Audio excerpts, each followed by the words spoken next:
sejahtera kepada yang masih setia menonton YouTube channel Cikgu Morika. Pada hari ini kita akan melihat bagaimana menggunakan teknik KWIN untuk menjawab soalan esei dan kita cuba menulis huraian esei penuh. Sebenarnya soalan ini tadi telah pun dijawab oleh pelajar saya melalui aplikasi whiteboard. Jadi kita boleh tengoklah, ini adalah antara contoh hasil kerja pelajar-pelajar saya dan saya telah save beberapa jawapan contoh jawapan pelajar saya yang kita boleh kongsi untuk kita semak pada petang ini. Okey. Baik, antara soalan yang kami telah bincangkan tadi iaitu soalan seperti ini ya, iaitu soalan mengenai semangat kejiranan. Baik, kita tengok dahulu. Okey, soalan yang kami jawab tadi adalah seperti ini, okey. Gambar di bawah menunjukkan amalan gotong royong di sebuah tempat kediaman yang menunjukkan semangat kejiranan, okey. Masyarakat kini semakin mengabaikan semangat kejiranan. Jelaskan faktor-faktor yang menyumbang kepada pudarnya semangat kejiranan dalam kalangan masyarakat kita, dan soalan ini bernilai 10 markah.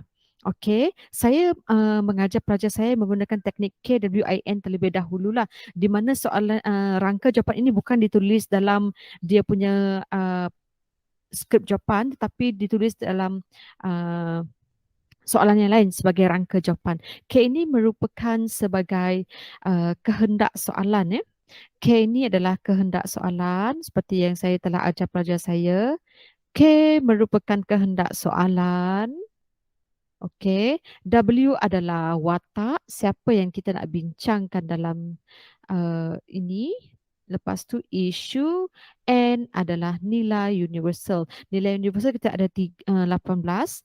Kalau kamu lupa, bolehlah tengok kepada YouTube Cikgu yang sebelum ini bagaimana mengingat teknik 18 nilai universal ya.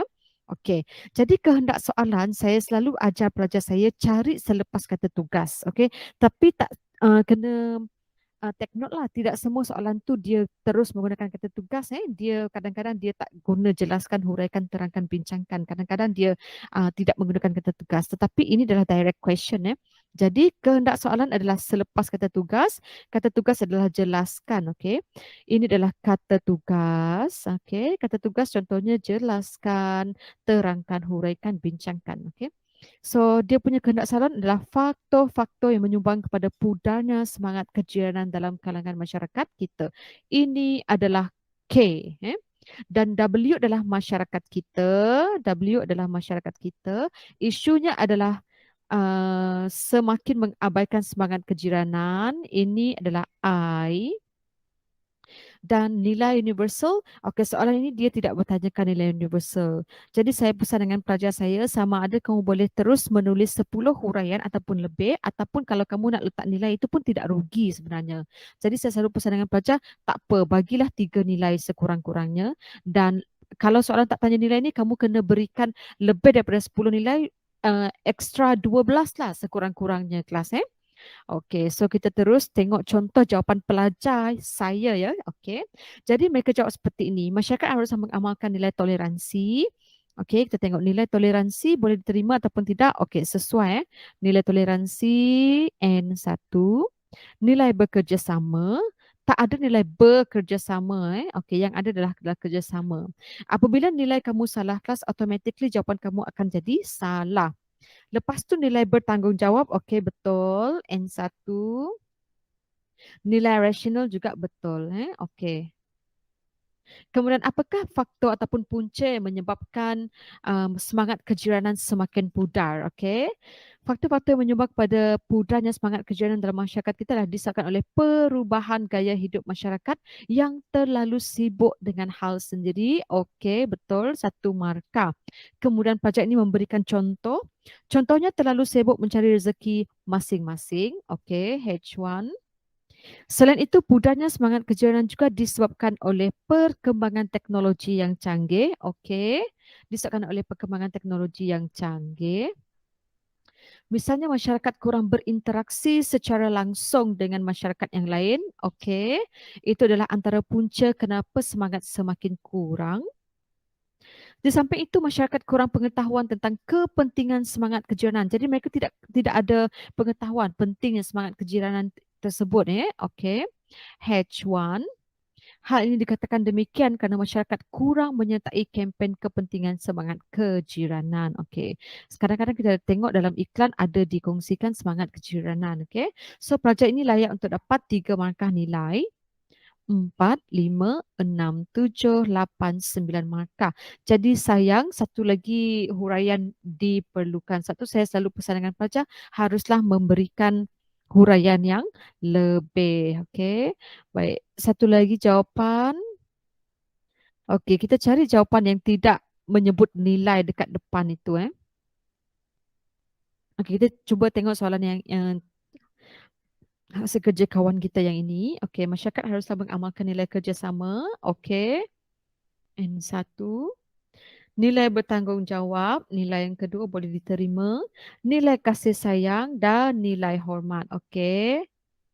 Ini max N kerana sudah lebih Okey, antara faktor yang menyumbang kepada pudarnya semangat kejiranan dalam kalangan masyarakat kita ialah jiran tetangga tidak bertegur sapa antara satu sama lain kerana masing-masing mempunyai sikap mementingkan diri sendiri. Okey. H1. Selain itu, masyarakat juga kurang menghadiri aktiviti kemasyarakatan di sekitar taman perumahan. Okey, kurang menghadiri. Seterusnya, hal ini menyebabkan semangat kejiranan menjadi semakin renggang dan pudar. Okey. Seterusnya, masyarakat juga sering berkurung di rumah seperti menutup semua tingkap dan pintu kerana enggan berinteraksi dengan jiran tetangga. Jadi itu antara sebab kenapa semakin pudar semangat kejiranan. Bukan itu sahaja, gaya hidup masyarakat yang semakin berubah seperti sibuk mencari rezeki juga menyebabkan lama kelamaan jiran tetangga bersifat individualistik. Okey, diterima jawapan dia. Berikutnya, masyarakat hanya mementingkan gadget dan elektronik mereka sepanjang masa sehingga tidak mempedulikan orang sekeliling. Okey, boleh diterima mementingkan gadget. So, itu semangat kejiranan semakin pudar. Selanjutnya, terdapat masyarakat yang menerapkan sifat perkauman dalam diri seperti tidak suka mempunyai jiran yang berbeza kaum tinggal berdekatan dengannya. Okey. Terdapat masyarakat yang menerapkan sifat perkauman dalam diri. Bagaimana contohnya? Tidak suka mempunyai jiran yang berbeza kaum. Okey, jadi calon ini layak dapat 1, 2, 3, 4, 5. Okey, sekali lagi. 1, 2, 3, 4, 5, 6, 7, 8, 9, 10 markah. Okey.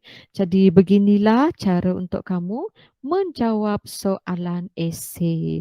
Diharapkan video kali ini dapat membantu rakan-rakan guru dan juga pelajar lain cara menjawab soalan esei menggunakan teknik KWIN. Okey. Sekian saja kita punya PDPR. Nantikan yang akan datang. Terima kasih.